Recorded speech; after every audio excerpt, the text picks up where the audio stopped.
لفقرة خاصة جدا عن السير أليكس فيرجسون. بنرحب بيك يا محمود. الله يخليك يا حسام، برحب بيك وكل الساده المشاهدين. بنرحب بيك طبعا. محمود يمكن أسطورة عظيمة، عايزينك تتكلم عنها أو تعرف مين السير أليكس فيرجسون، ثم نبدأ نسألك يعني مين هو السير أليكس فيرجسون؟ السير أليكس فيرجسون مدرب اسكتلندي بدأ حياته كلاعب في نادي سيلتيك الاسكتلندي العريق. كانت حياته الكروية كان لاعب ممتاز جدا، كان كلاعب بيمتاز بالصرامة زي ما هو كان مدرب. كان بيمتاز بالصرامة والحزم وقوة الشخصية. قاد سيلتيك لبطولات الدوري الاسكتلندي وكاس اسكتلندا، وبعدين اتنقل لتدريب نادي متواضع اسمه ايفردين في اسكتلندا.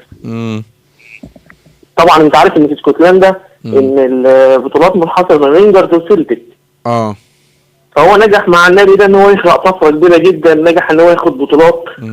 فكان حتى في الوقت ده كان موضوع حديث جدا في كبير في اوروبا. وجاء اداره نادي مانشستر. كان في الوقت ده طبعا انت كنت عارف ان فتره الثمانينات كان ليفربول هو مكتسح الكره الانجليزيه، فاداره مانشستر غامرت بالتعاقد معاه. جابت سير أليكس فيرجسون وقدمته للعالم، وغامرت بالتعاقد معاه. كان لسه برضه صح وعمل نتائج حلوه في اسكتلندا، بس كانت لسه مغامره جديده.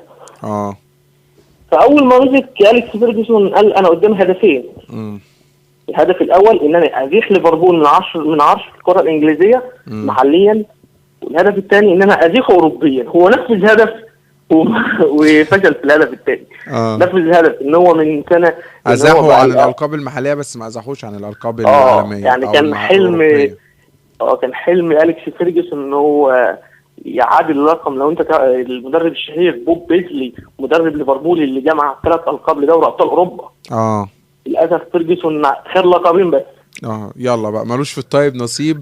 لكن ففيرجسون مسيرة كبيرة جدا من العطاء، حفر اسمه. طيب محمود، بمناسبة يعني بمناسبة كلمة مسيرة كبيرة من العطاء، اسباب النجاح المسيرة دي ايه؟ يعني اي مسيرة بيبقى ليها اسباب نجاح، ايه اللي انت شايفه اسباب نجاح المسيرة دي؟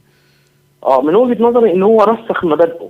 يعني أليكس فيرجسون كان بيعلم من مبادئ النادي عن قيمة اي لاعب. لو انت جيت بسيط هتلاقي ان طوال المسيره ده مر نجوم كبيره دي كتير جدا على مانشستر يونايتد. كان أليكس فيرجسون بيحاول ان هو يعلي قيمه النادي عن اي نجم. فهنا هتلاقي كان موقف حازم جدا مع اي نجم بيخرج بره اطار النادي، بيحاول ان هو يخلي النادي في وضعيه يبقى هو يعني مفيش لاعب بيعلى فوق النادي.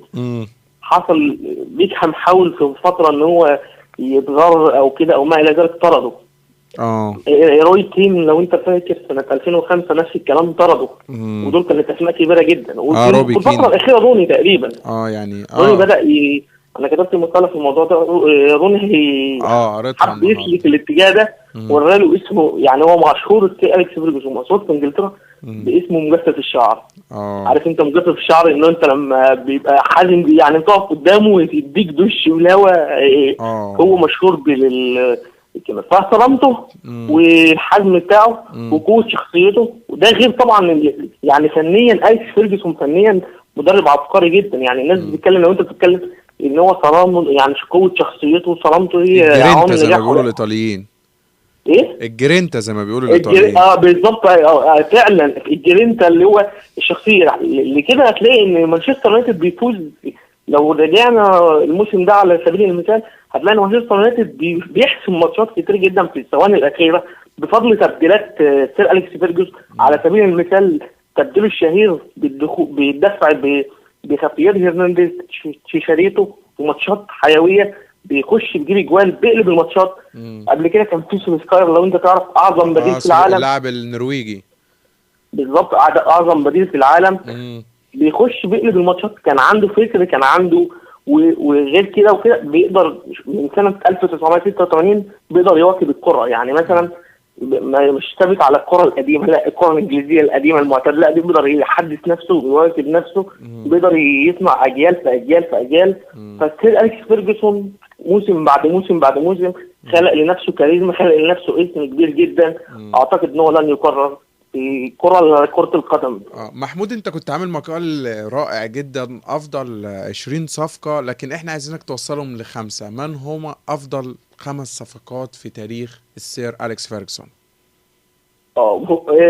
احنا هنتكلم عن افضل، يعني لو حابين ان احنا نلخصهم ل5 زي ما تقول، احنا هنتكلم يعني من وجهة نظري ال5 اللي اثروا جدا في مسيرة أليكس فيرجسون. انا هختار اول واحد، هختار بيتر شمايكل، الحارس الدنماركي العملاق. بيتر شمايكل كانت حراسة المرمى في مانشستر هو اللي خلق، كان في حارس كده مغمور، مش كان حارس ايرلندي مغمور عادي يعني. كان كارثة، كانت اخطاء كارثية. فتعاقد فراهن على بيتر شمايكل، جابه من نادي مولدي الدنماركي، فراهن عليه وجابه بمبلغ قليل، بقى اعظم حراس العالم. الصفقة الثانية انا هختار إيريك كانتونا. طبعا مهاجم إيريك كانتونا، رغم خلافاتي مع سلوكياته وكل حاجة، بس كان مهاجم فرنسي من طراز رفيع جدا. خلق عمل اهداف بالجملة، وكان يعني كان عمل اسم كبير جدا في مانشستر يونايتد. الصفقة الثالثة اختار اندي كول. اللاعب طبعا المميز جدا، صاحب البشرة السمراء لو الناس تفتكره. الفهد الاسمر، ملقب بالفهد الاسمر. لاعب من اعظم المهاجمين اللي مروا على تاريخ انجلترا. جابوا من نيوكاسل يونايتد سنة 1995. بسم الله ما شاء الله. اندي كول عمل كان مع، لو انت تسمع، افضل شراكة هجومية في العالم مع هو وداويد يورك. يورك طبعا كانوا في الثنائي ده في بداية الألفيات وأواخر التسعينات بتهيألي يا محمود. كانوا بالظبط أواخر التسعينات، وساهموا في الثلاثية التاريخية 1999 اللي بسببها السير أليكس فيرجسون خد لقب السير بسببها. طب الصفقة الخامسة بقى يا محمود اللي أنت شايفها إن هي؟ لا، الرابعة. أنا كده 3. الرابعة أنا بعتقد روي كين. روي كين يعني من الاسماء اللي هي اضافت، يعني اللي ساعدت أليكس فيرجسون من 1994. يعني هو جابه من نادي نوتنجهام سنة 1994 لحد 2005. طول الفترة دي روي كين كان مسمار خط الوسط، كان هو اللي شايل الفريق في خط الوسط. كان حسام عاشور مانشستر يونايتد يعني. فعلا، وكان هو الجول ده، بس ما كانش الجول بالمجهود. كان روي كين مع فييرا كانوا عاملين، كانت حروب بينهم يعني. كان روي كين مسيطر على الصحافه ولا لا؟ كان روي كين حالف. الصفقه الخامسه بقى من وجهه نظري هو روبن فان بيرسي. وليس كريستيانو رونالدو. لا بص اقول لحضرتك حاجه. انا شايف ان روبن فان بيرسي، يعني انا ما قلتش كريستيانو رونالدو بسبب روبن فان بيرسي جه في وقت كان مانشستر سيتي صاحب قوه شرائيه كبيره جدا. يعني كان مانشستر سيتي عنده قوه شرائيه اكبر من مانشستر يونايتد طبعا. روبن فان بيرسي جه حسم لمانشستر، جاب اهداف كتير. يعني انا قريت احصائيه عن روبن فان بيرسي ان هو بدونه مانشستر يونايتد يصبح في المركز الرابع او الخامس. بالظبط كده، جاب اهدافه حاسمه جدا. وبعدين يعني ان هو ياخد صفقه روبن فان بيرسي من مانشستر سيتي، ده يدل قد ايه ان أليكس فيرجسون يعني خلاص قدر بقى ان هو يعني يعلو فوق مانشستر سيتي، وما اعتذرش لما خد اللقب من مانشستر سيتي بالصفقه دي. طيب من بقى، يعني انت قلت الافضل، من الذي يعني مين اللعيبه اللي ندم عليها السير أليكس فيرجسون؟ يعني اكيد برضو في لعيبه كده يعني ندم عليها السير أليكس فيرجسون. انا شايف ان لو انت في لعيبه كانت في مانشستر يونايتد السير أليكس فيرجسون ندم عليها ده كتير جدا.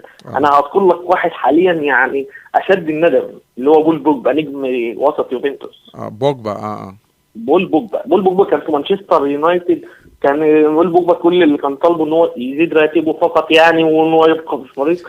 السير أليكس فيرجسون طبعا زي ما انت فاهم ان حازم قال لك لا، ازاي لاعب شاب هياخد الراتب الكبير ده؟ قال له لا مش هتنفع، فمش راح يوفنتوس، فتألق مع يوفنتوس في الوقت اللي مانشستر يونايتد كان بيعاني فيه في خط الوسط بسبب اصابات بول سكولز وكده وتراجع اداء كليفرت وفليتشر.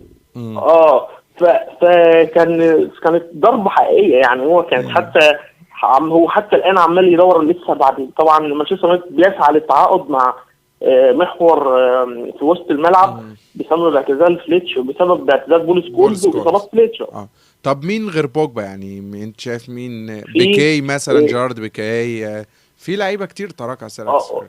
هو بيكيه كان في مانشستر يونايتد كان صاحب اسم، كان له اسم شويه، وراح برشلونه لمع اكتر. بس انا شايف ان بول بوجبا من الصفقات دي، وشايف من وجهه نظري انت هتستغرب من اللي هقول لك ده، الاسم اللي هقوله لك ده ديجو فورلان.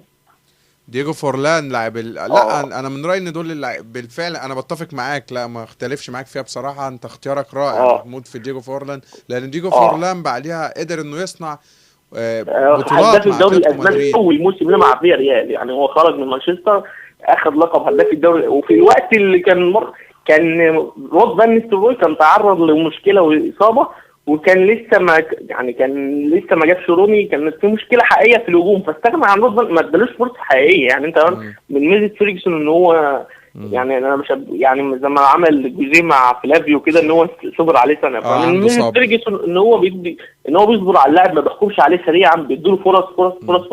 فالناس استغربت ان هو جاب فورلان ومشاه على طول، ما ادالوش فرصه. في اول موسم له مع فيا ريال نجح ان هو ياخد هداف الدوري الاسباني، فكانت نقطه غريبه شويه. محمود سريعا اخر نقطه، هل ينجح في مويس مع مانشستر يونايتد وهو اختيار سليم؟ انت كنت شايف ان مثلا مورينيو كان الاختيار الافضل، او انت شايف ان مويس فعلا قادر ان هو يكمل مسيره السير أليكس فيرجسون؟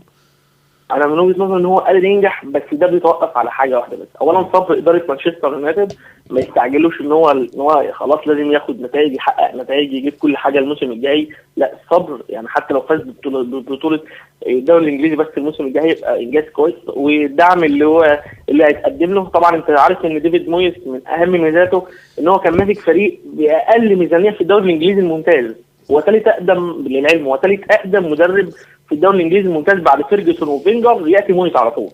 فهو الصبر عليه، ان انت تصبر عليه، تديله ميزانيه. يعني طبعا انت عارف ان كره القدم دلوقتي بقت فلوس، مفيش حاجه اسمها مانشستر يونايتد واي نادي تاني معاه فلوس. يعني دلوقتي باريس سان جيرمان، موناكو الفرنسي ممكن ياخد لاعبين من مانشستر يونايتد نفسهم، فلازم يدعموه كويس، يتخلوا طبعا عن بخل اداره مانشستر يونايتد دي، تتخلى عن بخل، تقدر تدعم، تديله الفلوس يقدر يدعم صفوفه، والصبر زي ما قلت عليه. طبعا من ميزات طبعا ديفيد مويس اسكتلندي زي فيرجسون، وممتاز برضه بنفس الكلام، ان هو عنده شخصيه، بيقدر يفرض شخصيته على الفريق، بيقدر يحتوي الفريق، بيقدر هو اللي يخليه يطلع نفسه نجم الفريق. انا اعتقد ان دي برضه هتسهل. غير كده وكده خبرته في الدوري الانجليزي الممتاز، واحد من 2002 بيجرب ماسك تدريب ايفرتون في الدوري الانجليزي الممتاز، قادر ان هو يحقق معاهم زي ما قلت لك باقل الميزانيات، بيحقق معاهم انجازات كبيره جدا على طول، ما بيطلعش من بره المراكز